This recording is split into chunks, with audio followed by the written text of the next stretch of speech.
Korean War began on 25th June of 1950. The war happened in the Korean Peninsula. The reason why Korea was divided into two countries is that after the World War II and going through the military government period, multiple ruling organizations were established and this caused Korea to be separated. The US and other UNC forces helped South Korea in the war. China and Soviet Union helped North Korea in the war. More than 3 million soldiers were from North Korea, China, and Soviet Union. On the other hand, almost 3 million soldiers were from South Korea, US, and UNC forces. Before we get into the whole story, I would like to explain the concept of democracy and communism. Democracy means the rule by the people. People meet to decide about laws and change them to existing ones. And people can elect their leaders in the government. Communism is a type of government as well as an economic system. Individuals do not own lands, factories, or machineries, but the government does. The people are supposed to share the wealth they earn to the country and the community. After many years of the frustrating Korean War, the Armistice Agreement was finally agreed to be signed on July 27 of 1953. The agreement was signed in the UN House in Panmunjom. William Harrison represented the US and UNC, Namil represented North Korea, and Peng Dehuai represented China. The Armistice Agreement was designed to ensure a complete cessation of hostilities and of all acts of armed force in Korea until a final peaceful settlement is achieved. The short-term effect of the Korean War was an economic and social strike. The scarcity of population in South Korea led the country to develop slowly. The population of South Korea in 1953 was about 20 million, and about 2.5 million South Koreans died during the war. And this caused South Korea to have sluggish economic growth and have dependency on massive aid from the US. The dependency on massive aid from the US causes South Korea to have a total debt of $44 million. There were not only negative effects caused by the war, but also positive effects, which improved other countries like Japan. Korean War boosted Japan's economy because Japan was the supplier of goods needed for the war. This impact boosted 27% of Japan's total export trade. South Korea was not only supported by the US but also by Ethiopia. Ethiopia was the only African country in the war. Ethiopia sent about 6,000 soldiers to the UN forces, and the name of the force was KAGNU. Ethiopia also stayed in South Korea until South Korea became stabilized and safe enough.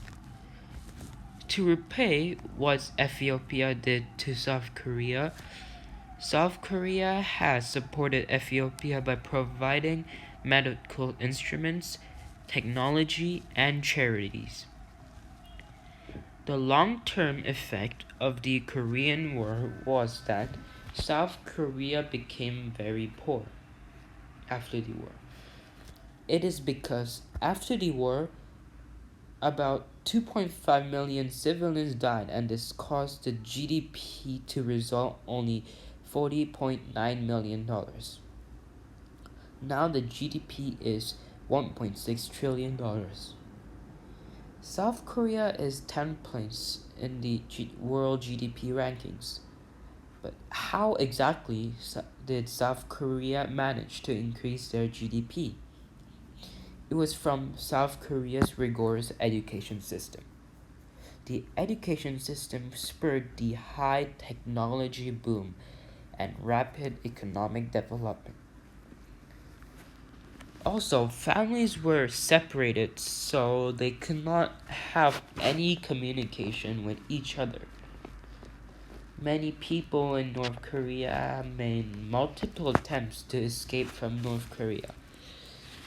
It was dangerous to try to escape from North Korea because there are many armed soldiers that are guarding the wall to escape, and if you get caught, you could end up facing harsh punishments. The tensions between the two countries remained high after the war. One reason for this was that in 1968, commandos from North Korea made an attempt to assassinate Park Chung-hee, the South Korean president at that time. North Korea has also tried threatening South Korea by telling South Korea that they would send their army to the Demilitarized Zone, aka DMZ. During the past few years, both countries have tried to get closer to each other by having meetings and providing support, such as the founder of Hyundai, Chung Ju-young, have sent 500 cows and Hyundai trucks to support North Korea. On 27 April of 2018, South Korea hosted the third Inter-Korean Summit talks with North Korea to establish peace and improve the relationship of the both countries. South Korea also made a policy called the Sunshine Policy. It was made to soften North Korea's attitude towards South Korea by encouraging interaction and economical assistance. The policy included three principles, which were no armed provocation by North Korea will be tolerated.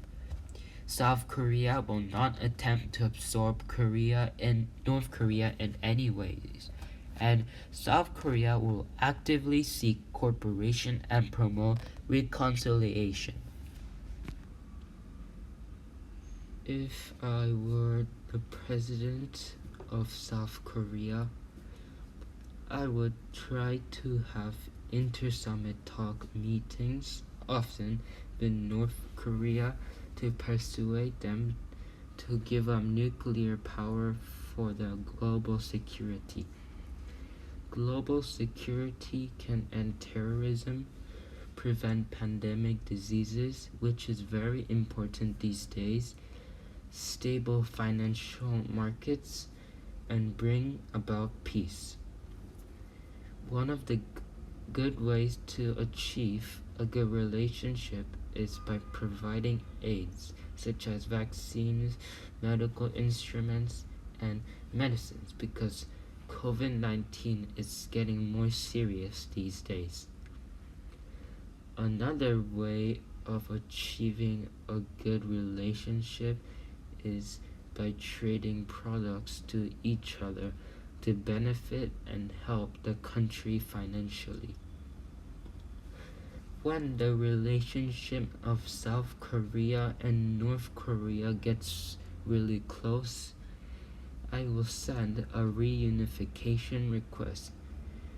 And when North Korea accepts the request, both countries would be strong economically and globally. Thank you for watching my Korean War documentary.